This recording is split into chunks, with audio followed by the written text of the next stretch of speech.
Most startups don't fail because of bad ideas. They fail because they misunderstand how growth actually works. There's this assumption that if you build something good, then growth will just happen, or that it's just about running ads, hiring sales teams, or raising more capital.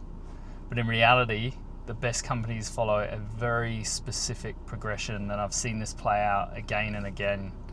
So I'm going to break down how great startups actually grow from zero right through to scale. Everything starts with product market fit. And this is probably the most misunderstood concept in startups. Product market fit isn't just about having users, it's not just about having revenue, and it definitely isn't about people thinking your product is cool. At its core, product market fit is when your product solves a real problem so well that people just keep coming back.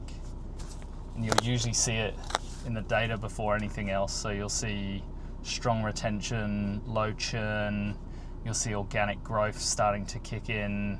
And what a lot of founders do too early is to try to scale before they've actually found product market fit. They hire people, they'll spend on marketing, they'll try to accelerate growth. But if the product isn't strong enough, all you're doing is just amplifying something that doesn't work, essentially.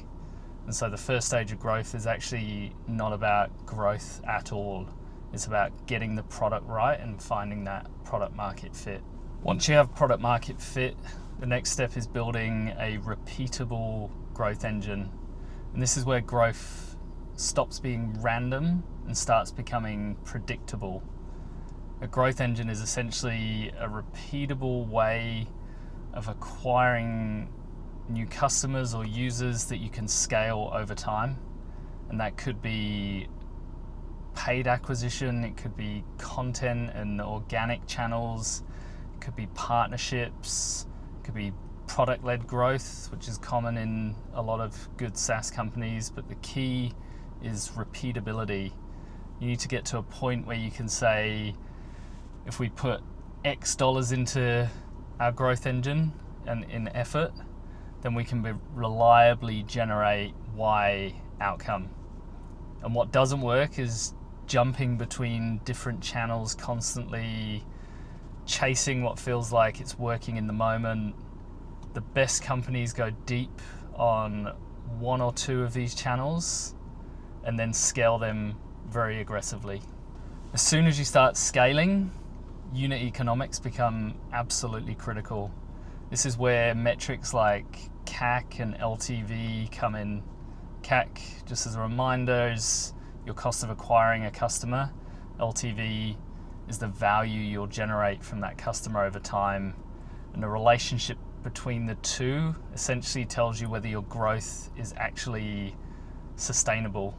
And a simple benchmark a lot of SaaS companies aim for is LTV should be at least 3 times CAC. If it's lower than that, then you're likely spending too much to acquire customers. And if it's significantly higher, you may actually be under-investing in growth. And this is where a lot of startups get in trouble, especially the former. You'll see growth and assume that things are working, and then under the surface, you're just burning too much capital to sustain that growth. So growth on its own isn't the goal. Efficient growth is. Once you have product market fit, working growth engine, strong unit economics, now you can really scale. And this is where discipline becomes incredibly important, because one of the biggest mistakes founders make at this stage is adding complexity too early. They'll think about launching new products, expanding into new markets, trying multiple growth channels at once. But from my experience, the best companies don't do that. They'll take what's already working and they'll double down on that as opposed to exploring new things. They focus, they'll simplify their strategy, and they'll scale through things that they've already proven to work. Scaling isn't about doing more things. It's about doing the right things at a much larger scale. The final piece is actually capital. This is where a lot of the misconceptions about startups come in. Capital doesn't create growth, it accelerates what's already working.